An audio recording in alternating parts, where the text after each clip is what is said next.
എല്ലാ ശ്രദ്ധയും ലോക്സഭയിലേക്ക് എത്തുന്ന മണിക്കൂറുകളാണ്. ലോക്സഭയിൽ വനിതാ സംവരണ ഭേദഗതി ബില്ലിൽ ചർച്ച രണ്ടാം ദിവസവും തുടരുകയാണ്. ഏതാണ്ട് 5 മണിയോടെ ആഭ്യന്തരമന്ത്രി അമിത്ഷാ സംസാരിക്കും ലോക്സഭയിൽ എന്നാണ് മനസ്സിലാക്കുന്നത്. അതിനുശേഷം വോട്ടെടുപ്പ്. ഈ രീതിയിൽ വളരെ കൃത്യമായ ചില നടപടികൾ ലോക്സഭയിൽ നടക്കുന്നു. വനിതാ സംവരണവുമായി ബന്ധപ്പെട്ട വലിയ ചർച്ചകളാണ് ലോക്സഭയിൽ ഈ 2 ദിവസങ്ങളിലും നടന്നത്. PR അരവിന്ദ് ഡൽഹിയിൽ നിന്ന് തുടരുന്നുണ്ട്. അരവിന്ദ്, ഈ ചർച്ചകൾ ഇങ്ങനെ സഭയിൽ നടക്കുമ്പോഴാണ് 2023 ബില്ല് അത് പ്രാബല്യത്തിലാക്കിക്കൊണ്ടുള്ള വിജ്ഞാപനം കേന്ദ്ര നിയമ മന്ത്രാലയത്തിന്റെ ഭാഗത്ത് നിന്ന് ഇന്നലെ വൈകി ഉണ്ടാകുന്നത്. അതായിരുന്നു ഇന്ന് രാവിലെ തുടങ്ങുമ്പോൾ, ഈ ചർച്ച തുടങ്ങുമ്പോൾ പ്രതിപക്ഷം ഏറ്റവും പ്രധാനമായി മുന്നോട്ട് വയ്ക്കുകയും ചെയ്തത്. ഈ സഭയെ അപമാനിക്കുകയാണ് സർക്കാർ ചെയ്തത് എന്നടക്കമുള്ള ആക്ഷേപം പ്രതിപക്ഷത്തിന്റെ ഭാഗത്തു നിന്ന് വരികയും ചെയ്തു. എന്തായിരുന്നു ഇങ്ങനെ നടപടിയിൽ നിന്ന് കേന്ദ്രം ഉദ്ദേശിച്ചത്? അവർ ലക്ഷ്യമിട്ടത് എന്തായിരുന്നു?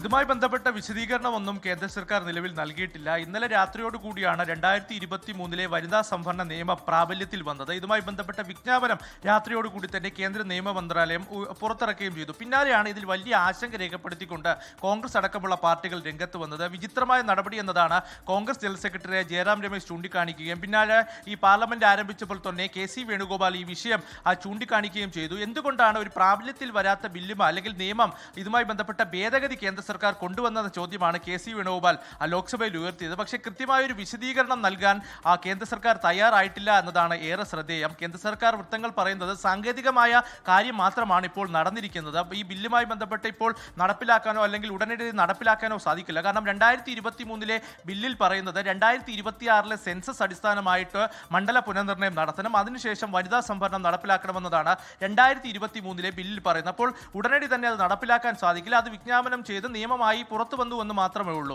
2023 തന്നെ രാഷ്ട്രപതി ഇത് ഒപ്പുവച്ചിരുന്നതാണ്. പക്ഷേ അത് ഇത്തരത്തിൽ വിജ്ഞാപനം ചെയ്യാതെ കേന്ദ്ര സർക്കാർ കാത്തു നിൽക്കുന്ന ഒരു സാഹചര്യമാണ് ഉണ്ടായത്. പക്ഷേ ഈ ബില്ല് ഭേദഗതിയുമായി ബന്ധപ്പെട്ട ബില്ലുകൾ ചർച്ചയ്ക്കെടുത്തതിന് പിന്നാലെ ഇത് വിജ്ഞാപനം ചെയ്യുന്നതിൽ ദുരുദ്ദേശമുണ്ടെന്ന് തന്നെയാണ് കോൺഗ്രസ് ഇപ്പോൾ വിശദീകരിക്കുന്നത്. എന്തായാലും ഇതുമായി ബന്ധപ്പെട്ട ഔദ്യോഗിക വിശദീകരണം ഇതുവരെ കേന്ദ്ര സർക്കാരിന്റെ ഭാഗത്തുനിന്ന് ലഭിച്ചിട്ടില്ല. എന്തായാലും ഇതിലും വിമർശനം DMK അടക്കമുള്ള പാർട്ടികളിൽ നിന്ന് കേന്ദ്ര സർക്കാരിനെതിരെ ഉയർന്നിരുന്നു. കാരണം എന്തുകൊണ്ടാണ് ഇത്തരത്തിൽ ഭേദഗതി പരാജയപ്പെടുമെന്ന ഭീതിയിലൂടെയാണോ ഇത്തരത്തിൽ ഉടനെ തന്നെ ഇത് നിയമമാക്കി നടക്കമുള്ള ചോദ്യങ്ങൾ DMKയും അതുപോലെ തന്നെ മറ്റ് പ്രതിപക്ഷ പാർട്ടികളും ഉന്നയിച്ചിരുന്നു. പക്ഷേ കൃത്യമായ മറുപടി ഒന്നും കേന്ദ്ര സർക്കാരിന്റെ ഭാഗത്ത് നിന്ന് ലഭിച്ചിട്ടില്ല എന്നതാണ് ഏറെ ശ്രദ്ധേയം. അരവിന്ദ്, ഒപ്പം തന്നെ ഈ ഭരണഘടനാ ഭേദഗതി അത് സഭയിൽ പാസ്സാക്കിയെടുക്കാൻ കഴിയാതെ പോകുന്നത് കേന്ദ്ര സർക്കാർ വലിയ തിരിച്ചടിയാണ്. അത് ഈ രീതിയിൽ അതിൻ്റെ ഒരു സാങ്കേതികത എന്താണെന്ന് കൂടി നമുക്ക് പ്രേക്ഷകർക്ക് പറഞ്ഞു കൊടുക്കാം. നിലവിലെ അംഗബലം എന്താണ്, ഓരോരുത്തർക്കും NDAയ്ക്കും ഒപ്പം തന്നെ പ്രതിപക്ഷത്തിനും എന്താണ്, അതെന്തുകൊണ്ടാണ് ഇപ്പോൾ നിലവിലെ സാഹചര്യത്തിൽ അത് 3-2 ഭൂരിപക്ഷമാക്കി അത് പാസ്സാക്കിയെടുക്കാൻ കേന്ദ്രത്തിന് കഴിയാത്തത് എന്നതുകൂടി വിശദമാക്കാമോ?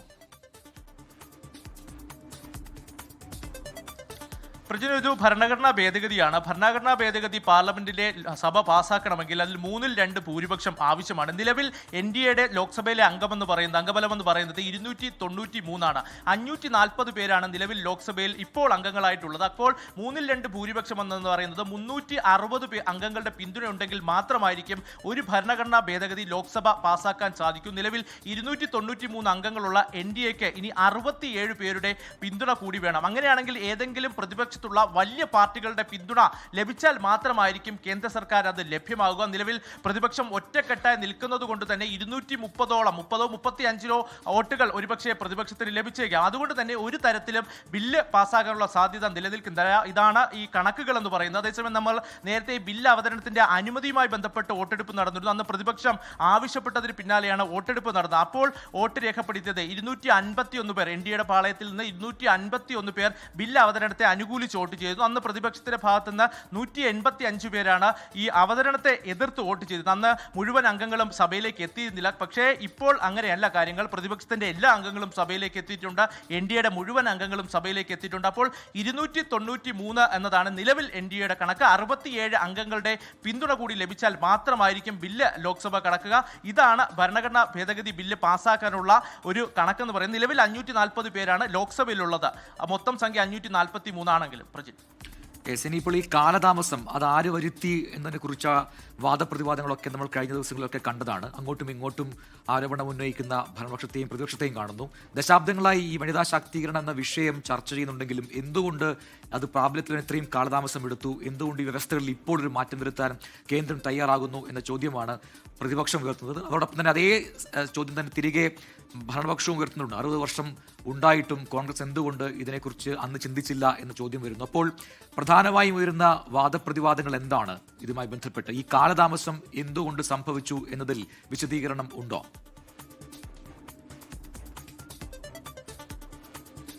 പ്രജിൻ, സെൻസസ് നടപടികൾ വൈകിയത് കൊണ്ടാണ് വനിതാ സംവരണ ബില്ല് ഇപ്പോൾ വൈകുന്നതെന്നാണ് കേന്ദ്ര സർക്കാർ നൽകുന്ന വിശദീകരണം. പക്ഷേ പ്രതിപക്ഷം ചോദിക്കുന്നത് 2014 ആദ്യമായി നരേന്ദ്രമോദി അധികാരത്തിലെത്തുന്നത്. 10 വർഷങ്ങൾക്ക് ശേഷം 2023 കൂടിയാണ് വനിതാ സംവരണ ബില്ല് പാർലമെന്റിലേക്ക് കേന്ദ്ര സർക്കാർ കൊണ്ടുവന്നത്. അപ്പോൾ ഇത്രയും 10 വർഷം പ്രതിപക്ഷത്തിനെ വിമർശിച്ചിരുന്ന ഭരണപക്ഷം എന്തുകൊണ്ടാണ് വനിതാ സംവരണം നടപ്പിലാക്കാൻ വൈകിയത്? പക്ഷേ വനിതാ സംവരണം എന്ന് പറയുന്നത് ഒരു മികച്ച മുന്നേറ്റമാണ്, അത് രാജ്യത്തിന് ആവശ്യമാണെന്ന് കാട്ടിക്കൊണ്ടാണ് അന്ന് പ്രതിപക്ഷം ഒന്നടങ്കം ഇതിനെ പിന്തുണച്ചത്. പക്ഷേ പിന്നീട് നിലപാടിൽ വളരെ രീതിയിലുള്ള കാലതാമസം ഉണ്ടാക്കുന്നതാണ് ഭരണപക്ഷത്തിന്റെ ഭാഗത്തുനിന്നുണ്ടായത്.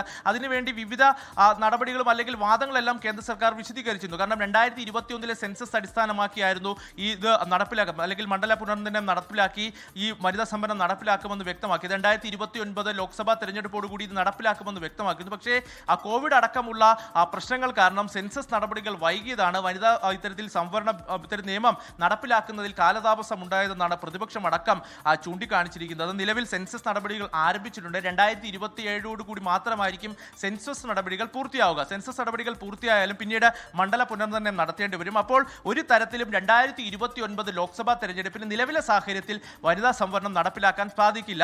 ഈ 2034 കൂടി മാത്രമായിരിക്കും ഇത് നടപ്പിലാക്കാൻ സാധിക്കുക. അല്ലെങ്കിൽ വലിയ നിയമസഭാ തെരഞ്ഞെടുപ്പിലടക്കം ഇത് നടപ്പിലാക്കേണ്ട ഒരു സാഹചര്യത്തിലേക്ക് വരും. പക്ഷേ പ്രതിപക്ഷം ഇത് മനഃപൂർവ്വം വൈകിപ്പിക്കുന്നു എന്നൊരു പ്രചാരണമായിരിക്കും ഇനി BJPയുടെ ഭാഗത്തുനിന്നുണ്ടാകും. കാരണം ബില്ലിനെ പ്രതിപക്ഷം എതിർത്ത് കഴിഞ്ഞാൽ 2 സംസ്ഥാനങ്ങളിൽ തിരഞ്ഞെടുപ്പ് നടക്കാൻ പോവുകയാണ്. ഈ സംസ്ഥാനങ്ങളിൽ കൃത്യമായൊരു പ്രചാരണ ആയുധമാക്കി ഇത് മാറ്റുവാൻ തന്നെയാണ് BJP തീരുമാനിച്ചിരിക്കുന്നത്. കാരണം വനിതാ സംവരണത്തെ പ്രതിപക്ഷം എതിർക്കുന്നു. കാരണം തമിഴ്നാട്ടിലായാലും ബംഗാളിലായാലും ഭരണപക്ഷത്തുള്ളത് ഇവിടെ പ്രതിപക്ഷത്തുള്ള പാർട്ടികളാണ്. തൃണമൂൽ കോൺഗ്രസും അതുപോലെ തന്നെ DMK-യുമാണ് തമിഴ്നാട്ടിലുമുള്ളത്. അപ്പോൾ കൃത്യമായി ഈ പാർട്ടികൾക്കെതിരെ ഒരു പ്രചാരണ ആയുധമാക്കി കൂടി വനിതാ സംവരണ ബില്ലിനെ മാറ്റുവാനാണ് ഇപ്പോൾ BJP തീരുമാനിച്ചിരിക്കുന്നത്. നിലവിലെ സാഹചര്യത്തിൽ എന്തായാലും പാർലമെന്റിൽ ഈ ബില്ല് പാസ്സാക്കില്ല. ഇനി അട്ടിമറി നടന്നാൽ മാത്രമായിരിക്കും ഈ കേന്ദ്ര സർക്കാരിന് മുന്നിലുള്ള ഏക പോംവഴി. ഇതുമായി ബന്ധപ്പെട്ട ചില അനുനയ ചർച്ചകളും അവസാന ഘട്ടത്തിൽ നടക്കുന്നുണ്ടായിരുന്നു. രാഹുൽ ഗാന്ധി സംസാരിക്കുന്നതിന് മുമ്പ് തന്നെ സമാജ്വാദി പാർട്ടി അധ്യക്ഷൻ അഖിലേഷ് യാദവുമായി എല്ലാം കേന്ദ്ര പാർലമെന്ററി കാര്യ മന്ത്രി കിരൺ റിജിജു സംസാരിച്ചിരുന്നു. അതിനു മുമ്പ് പ്രധാനമന്ത്രിയുടെ ഒരു എക്സ്പോസ്റ്റ് ഒക്കെ വന്നിരുന്നു. MPമാരും അതുപോലെ തന്നെ രാഷ്ട്രീയ പാർട്ടികളും എല്ലാവരും ഒറ്റക്കെട്ടായി ഈ ബില്ലിനെ പിന്തുണയ്ക്കണം. നിങ്ങളുടെ വീടുകളിലുള്ള സ്ത്രീകളെയും വനിതകളെയും എല്ലാം നിങ്ങൾ മനസ്സിൽ ഓർക്കണം. ഇതിൽ വോട്ട് ചെയ്യുന്നതിന് മുമ്പ് രാജ്യത്ത് അവകാശങ്ങൾ കവർന്നെടുക്കാൻ പാടില്ല, അവരുടെ വികാരത്തെ വ്രണപ്പെടുത്താൻ പാടില്ല എന്നടക്കമുള്ള കാര്യങ്ങളാണ് പ്രധാനമന്ത്രിയും ചൂണ്ടിക്കാണിച്ചത്. ഇത് കേന്ദ്രമന്ത്രിമാരടക്കം ഈ പ്രധാനമന്ത്രിയുടെ എക്സ്പോസ്റ്റ് ഇപ്പം പങ്കുവെക്കുകയും ചെയ്യുന്നുണ്ട്. അപ്പോൾ ഒരു ഇമോഷണൽ വൈകാരികമായ ഒരു തലം കൂടി BJP ഇതിന് നൽകുകയാണ്. എന്തായാലും ബില്ല് പാസ്സായില്ലെങ്കിൽ ഒരു പ്രചാരണ ആയുധമായി വനിതാ സംവരണ ഭേദഗതി ബില്ല് മാറുമെന്നുള്ള കാര്യത്തിൽ സംശയമില്ല.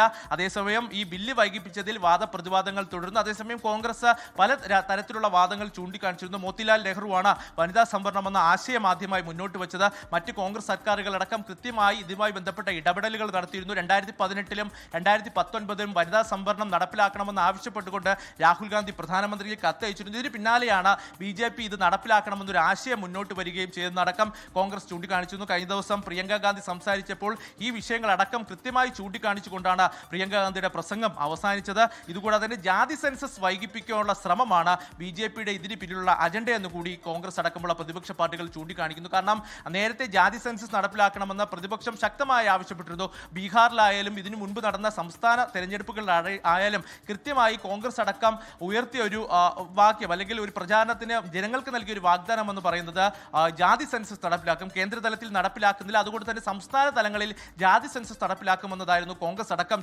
സെൻസസ് നടപടികൾ ആരംഭിച്ചു കഴിഞ്ഞു. ഇപ്പോൾ വീടുകൾ കേന്ദ്രീകരിച്ചുകൊണ്ടുള്ള വിവരശേഖരണമാണ് നിലവിൽ പുരോഗമിക്കുന്നത്. 2ാം ഘട്ടത്തിലാണ് വ്യക്തിഗത വിവരങ്ങൾ ശേഖരിക്കുക, അതിൽ ജാതി കൂടി രേഖപ്പെടുത്താനുള്ള കോളം ഇപ്പോൾ ഉണ്ട്. അപ്പോൾ ജാതി സെൻസസ് എന്ന നടപടി ഇപ്പോൾ ഈ നിലവിലുള്ള സെൻസസിൽ നടപ്പിലാക്കുന്നുണ്ട്. അതിനെ തടസ്സപ്പെടുത്താനാണ് നിലവിലെ വനിതാ സംവരണ നടപടികൾ കേന്ദ്ര സർക്കാർ വൈകിപ്പിക്കുന്നു എന്ന വിമർശനം കൂടി ഇപ്പോൾ പ്രതിപക്ഷം ഊർജിതമാക്കി കഴിഞ്ഞു.